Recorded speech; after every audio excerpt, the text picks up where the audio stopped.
오늘 말씀을 통하여 하나님의 귀한 뜻을 발견하고 하나님의 말씀을 통해서 우리의 삶의 역사가 있기를 축원드립니다. 오늘 바울은 우리 그리스도인들이 어떻게 이 땅에서 살아야 될지, 또 그리스도인들이 가져야 될 국가 간에 대한 전반적인 내용을 다루고 있는 것을 보게 됩니다. 우리 그리스도인이 생각하는 국가는 어떤 국가인가, 그리고 하나님이 원하시는 국가관은 어떤 것인지에 대해서 밝히 말해주고 있습니다. 오늘 사도 바울은 이 내용을 기록한 당시 로마에 속한 유대인 기독교인들을 향해서 이 내용을 기록하고 있습니다. 그 당시 유대 기독교인들은 로마라는 정권의 속국으로 자기 유대 나라가 속해 있다고 생각했기 때문에 유대로부터 독립하고자 하는 마음이 있었고, 로마로부터 독립하고자 하는 마음이 있었고, 이 로마를 인정하고자 하는 마음이 없었습니다. 그러하기 때문에 그들에게 세금을 바치는 일을 거부했고, 도리어 세금을 바치는 유대인들이 발견되면 그 집에 찾아가서 때리고 또 잘못을 지적하고 정죄하는 일들이 벌어졌습니다. 이런 배경하에서 오늘 본문의 말씀이 기록되고 있다는 것을 우리가 알 필요가 있다는 것입니다. 오늘 사도 바울은 1절의 말씀처럼 이렇게 이야기하고 있습니다. 각 사람 위에 있는 권세에게 복종하라.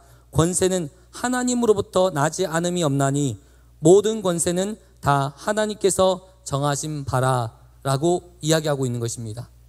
이 모든 권세가 다 하나님께서 정하셨고, 모든 권세의 근원이 하나님께 있다라고 우리에게 가르쳐주고 있다는 것입니다. 아멘.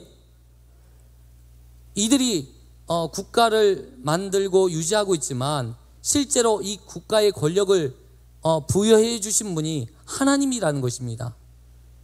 우리가 알고 있는 하나님께서는 이 나라 모든 열방과 모든 나라를 다스리시는 분이십니다.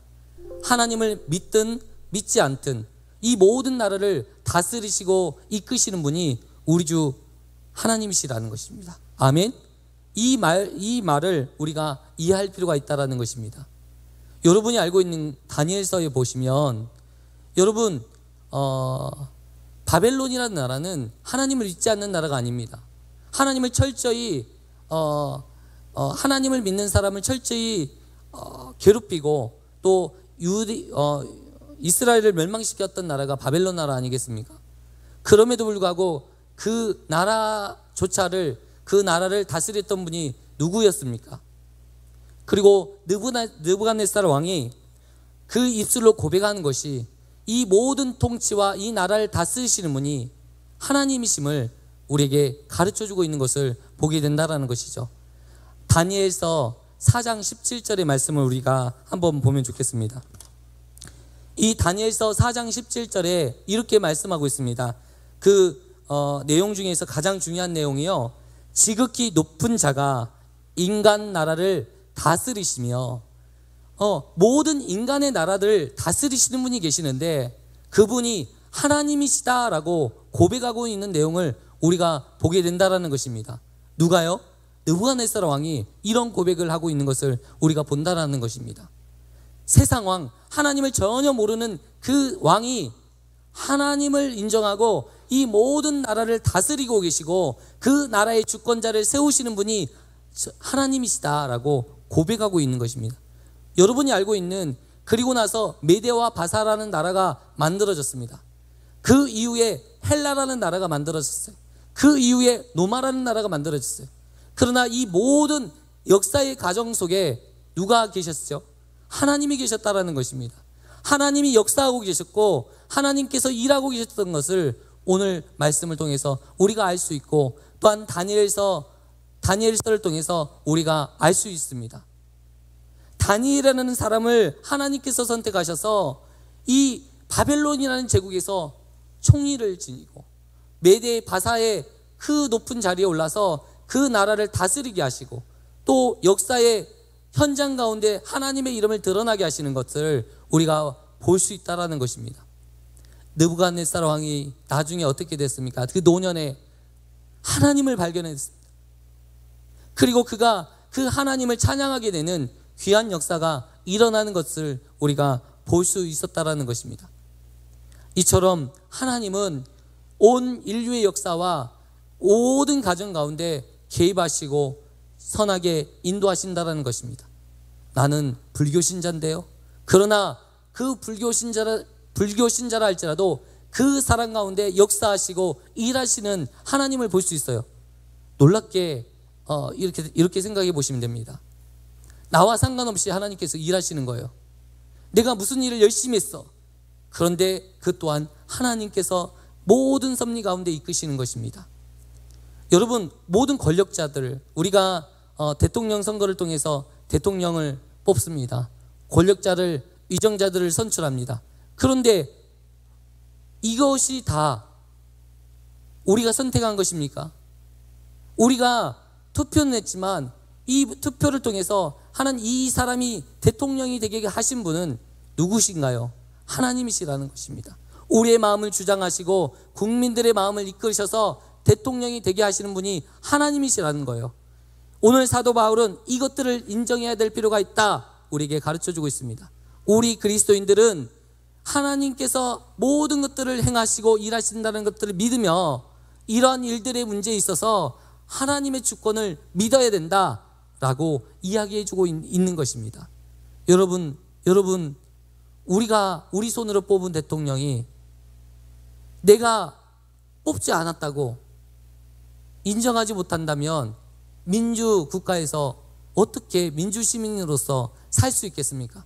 내가 비록 뽑지 않았을지라도 민주 사회에서 제도적으로 투표를 통해서 선출된 대통령이라면 우리 모두 다 대통령으로 인정해야 되지 않겠습니까? 내가 찍었든 찍지 않았든 이것이 하나님의 섭리라는 것입니다.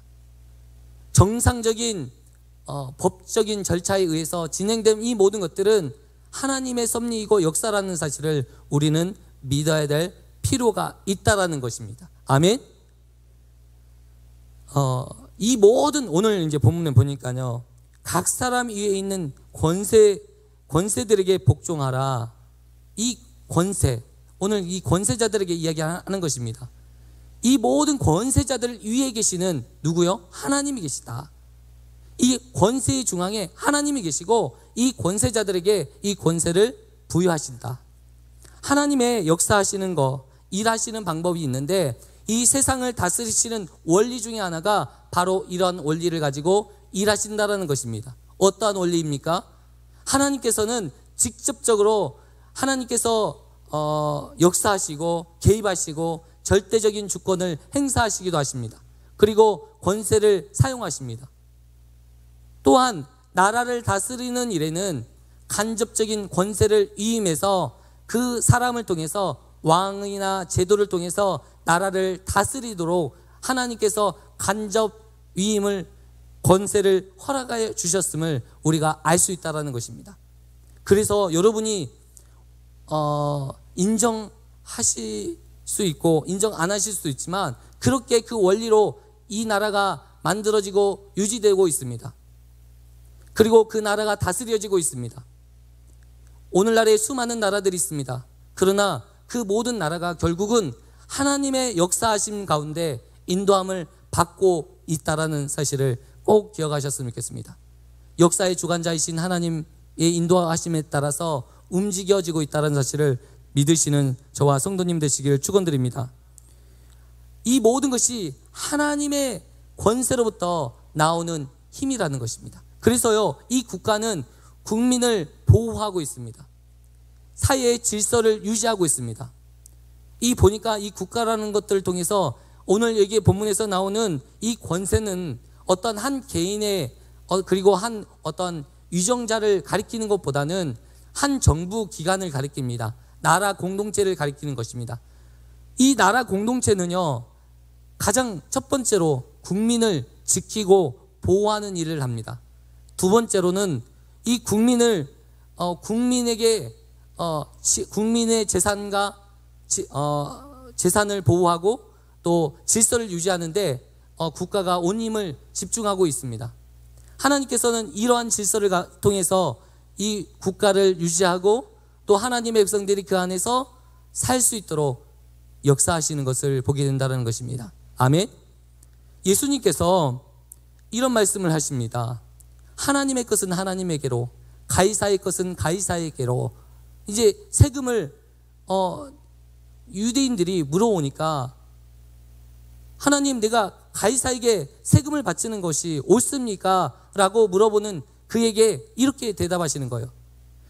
우리는 하늘의 시민입니다. 하나님의 백성입니다. 그러나 우리는 이 땅에 속해 있어요. 이 땅의 의무는 또한 의무대로 다해야 될 줄 믿습니다. 우리가 대한민국 사람입니다. 그러나 일본에 가면 일본의 법에 따라야 되고 미국에 가면 미국의 법을 따르는 것처럼 우리도 동일하게 하늘의 시민권을 가진 하나님의 백성이지만 하나님의 뜻과 법에 따라서 움직이는 백성이지만 이 육신적으로 이 땅에 속해 있기 때문에 이 땅의 모든 것들을 책임져야 될 부분에 대해서 책임지고 따라할 필요가 있다고 이야기하고 있는 것입니다. 아멘. 그래서 우리 그리스도인들은 적극적으로 또 이 정부의 일에 동참해야 되고 또한 선한 일에 앞장서야 되고 이것들이 하나님의 일 되게끔 만들 필요가 있다는 것입니다. 예전에는 우리나라 군부 정권이었잖아요.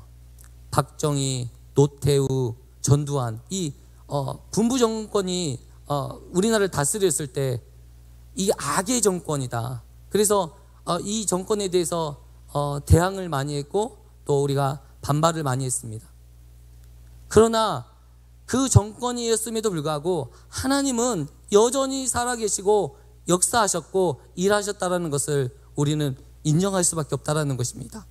어떤 정권이라 할지라도 하나님은 살아서 일하시고 그 정권을 통해서 그 유정자가 잘못되었지만 하나님의 일하심은 하나도 실수함이 없이 여전히 동일하게 역사하시고 일하신다는 사실을 우리가 보게 된다는 것입니다. 오늘 이 말씀을 우리가 살펴보면서 하나님이 진정으로 원하시는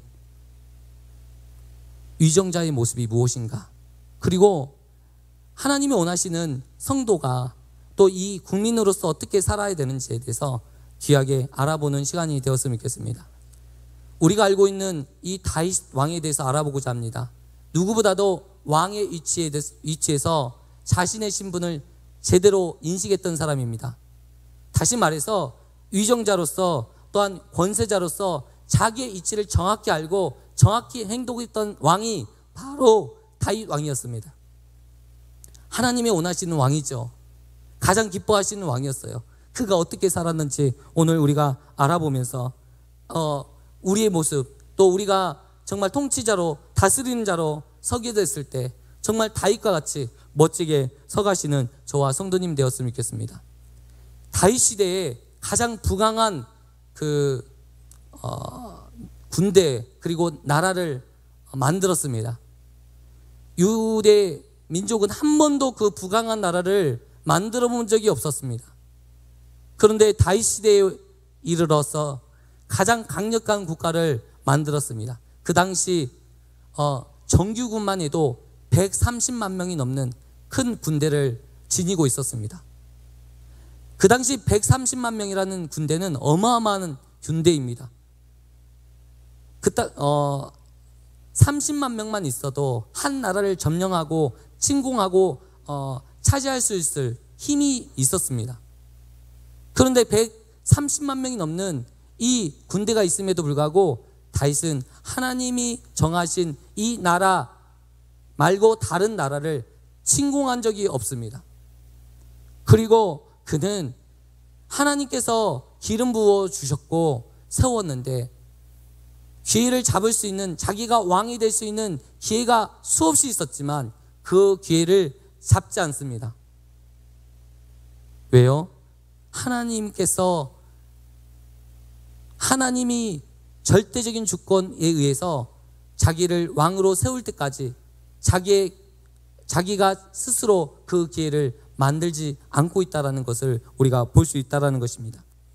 그리고 그는 어떻게든지 하나님의 뜻을 쫓아서 그 하나님의 뜻에 응답하고 하나님의 뜻에 반응하려 노리겠던 왕입니다. 그리고 자신을 뭐라고 말을 했습니까? 자신을 왕이라고 드러내지 않았습니다. 철저히 하나님의 종이라고 고백하고 그렇게 믿고 살았던 왕이 바로 다윗 왕이었습니다. 오늘날의 유정자들이 따라야 될 모범이 바로 다윗 왕입니다. 하나님을 믿든 믿지 않든 하나님이 원하시는 이 왕의 모습으로 우리 이 민족을 다스릴 때 이 나라가 어떻게 될까요? 부강한 나라가 되고 아름다운 나라가 되고 하나님의 영광을 드러내는 가장 귀한 나라가 될 것입니다. 또한 하나님을 믿고 따르는 이러한 절대적인 신앙 아래 또한 절대적인 주권을 인정하면서 살아가는 믿음의 권속들이 있다면 이 나라는 결코 망하지 않는 나라가 될 것입니다. 이것들을 믿고 우리가 바라봤으면 좋겠습니다. 우리 그리스도인들이 가져야 될 것들 중에서 우리가 이 권위가 있습니다. 하나님께서는 이 권위를 통해서 일하십니다. 질서 가운데 역사하시고 이 권위를 중요히 여깁니다. 그런데 이 시대를 보면 이 권위를 무시하는 시대입니다. 왜? 이 권위자로 인해서 우리가 권위주의로 많은 그 이질감과 또한 나쁜 마음 그리고 어려움을 많이 경험했기 때문에 이거에 대한 도전의식을 가지게 되었습니다. 그런데 여러분, 이 권위라는 것은 너무나도 중요한 겁니다. 자식이 아버지로서 권위를 인정해 주는 것이 마땅하지 않겠습니까? 학생들이 나를 가르치는 선생님과 교수님을 존경하고 또 그 권위를 인정하는 것이 하나님이 기뻐하시는 것들이 아니겠습니까? 이러한 권위를 세우는 일이 너무나도 중요한데 시대가 악해짐으로 어떠한 일들이 벌어집니까? 또 시대가 시간이 흐름에 따라서 인권이라는 이름으로 선생님의 권위를 깨뜨립니다. 목사라는 권위를 깨뜨립니다. 여러 가지 죄의 문제를 통해서 목사라는 권위가 깎아집니다. 성추행하는 목사들 그리고 잘못을 범하는 목사들 이러한 것들이 TV와 매스컴을 통해서 드러남으로 인해서 목사라는 거룩한 하나님께서 부여한 이 거룩한 하나님의 말씀을 전하고 선포하는 이 거룩한 이 직위가 흔들리고 또 모독을 당하고 어려움에 처하는 모습들을 우리가 보게 된다는 것입니다. 그러나 반드시 우리는 이런 것들을 회복하고 치유하는 일에 우리가 쓰임받아야 될 줄 믿습니다. 이 무너진 권위를 세우고 또 우리 잘못된 권위의식을 우리가 버릴 필요가 있다는 것입니다. 우리가 권위의식을 버려도 여러분, 내가 아버지로 인정받으려고 노력하지 않아도 아들은 나를 아버지로 인정하고 있어요. 아무리 나를 부인하려 하지만 아들은 내가 아버지인 거 알고 있어요.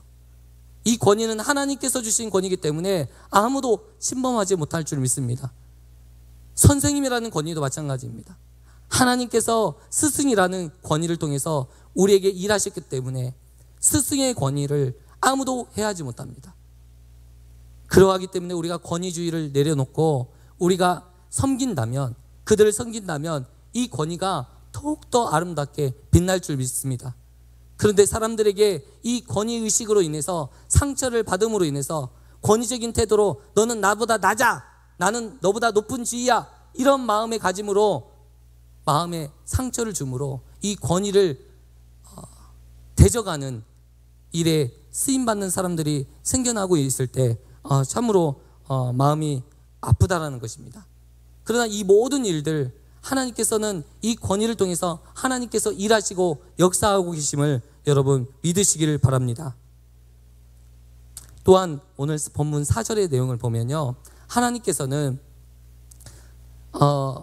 이 권세자를 통해서 또 유정자들을 통해서 하나님께서 세우셔서 이들을 하나님의 사역자로 일하신다, 만드신다, 이렇게 말을 하고 있습니다. 그들은 하나님의 사역자로 하나님께서 세우셔서 만들어 가시는 것들을 우리가 볼 수 있다는 것을 우리에게 가르쳐주고 있습니다. 아멘. 그러함으로 우리는 이 모든 것들에 여유를 가질 필요가 있습니다. 우리가 두려워하는 게 무엇입니까? 저것들은 하나님 믿지도 않는데, 저것들은 자기들 기분 느끼는 대로 할 텐데, 그런 염려와 걱정을 할 필요가 없습니다. 하나님의 통제권 아래 그 모든 권세가 쓰임받고 움직여지기 때문에 그들을 너무 두려워할 필요도 없고, 그들이 그 잘못될 것들에 대해서 두려워할 필요가 없다는 것입니다. 이 모든 것이 하나님의 뜻 가운데 이루어진다. 아멘. 그것들을 믿으시기를 축원드립니다.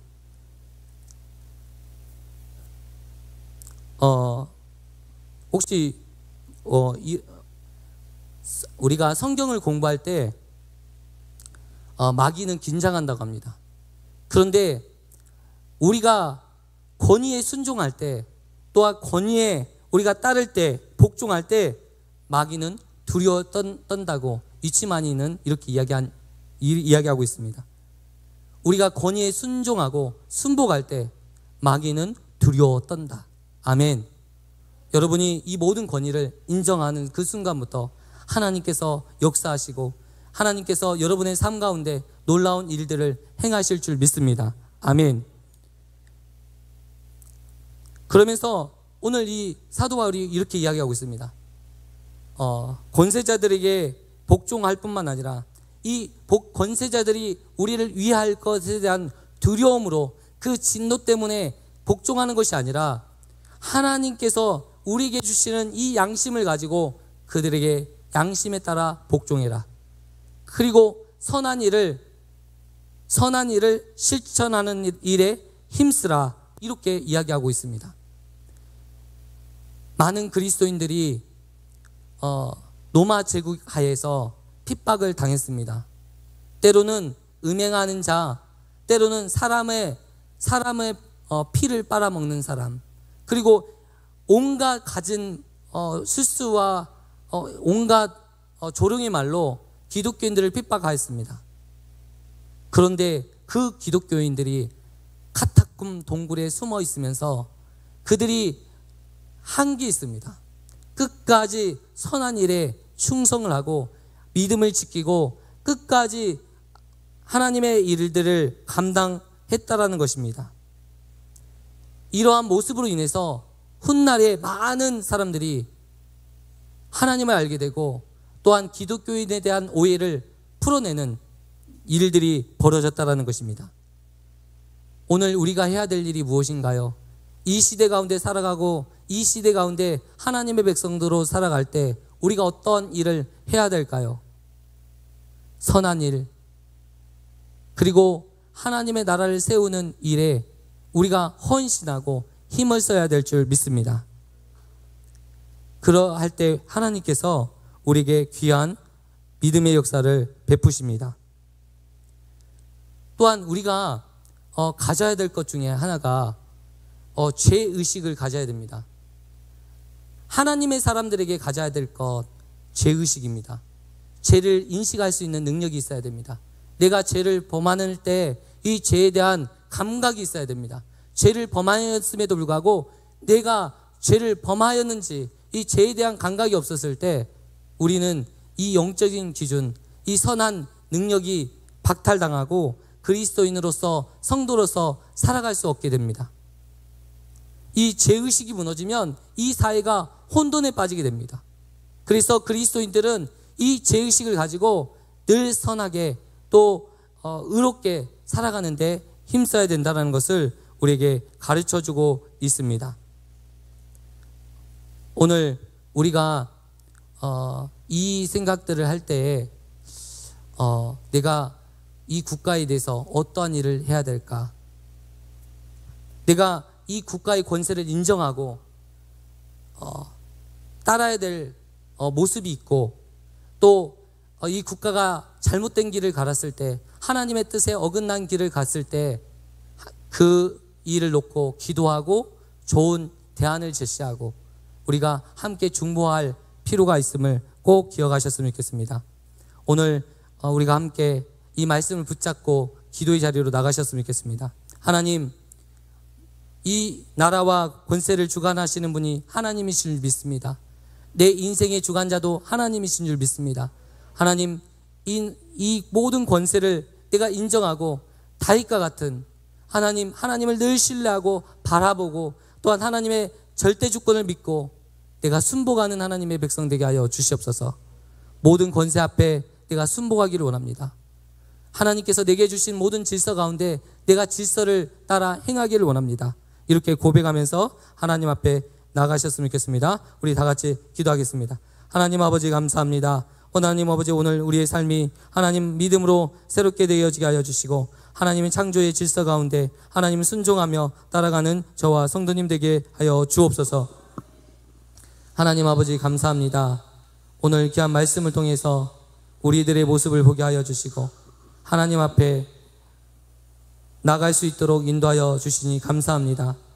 하나님께서 세상을 다스리시고 통치하시는 원리를 깨닫고 그 원리를 붙들고 살아가는 믿음의 권소 되게 하여 주시고 다윗이 하나님 앞에 순종하였던 것처럼 우리가 하나님 앞에 순종하고 따르는 믿음의 권소 되게 하여 주옵소서.